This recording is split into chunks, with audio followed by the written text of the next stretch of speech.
आज आपण डॉक्टर बाबासाहेब आंबेडकर महापरिनिर्वाण दिन या निमित्त सोपे भाषण पाहणार आहोत। मान्यवर उपस्थित शिक्षक आणि माझ्या प्रिय मित्रांनो, आज आपण 6 डिसेंबर हा डॉक्टर बाबासाहेब आंबेडकर महापरिनिर्वाण दिन मोठ्या आदराने पाळत आहोत। भारताच्या संविधानाचे शिल्पकार, समाजातील दुर्बलांना बळ देणारे आणि शिक्षणाला नवी दिशा देणारे असे डॉक्टर बाबासाहेब आज आपल्या आठवणीत आहेत। मित्रांनो, बाबासाहेबांचा जन्म गरिबीत झाला, पण विचार मात्र खूप मोठे होते।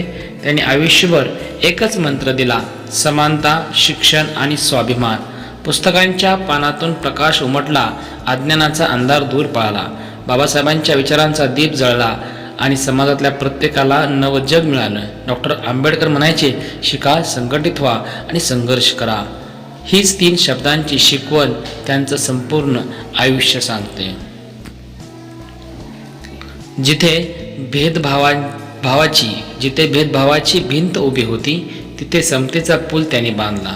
मनातील भीती दूर करून मानवतेचा नवा मार्ग त्यांनी उजळवला।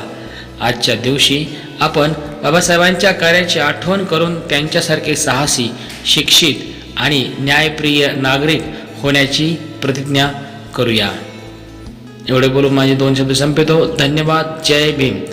आणि मित्रांनो, जाता जाता मी एवढेच म्हणेन, समतेच्या मार्गावर चालायला शिकवलं, अंधारात दिवा बनून उजळायला शिकवलं। बाबासाहेबांनी दिलं माणुसकीचं धन, जिथे जात नाही तिथेच जगायला शिकवलं। धन्यवाद।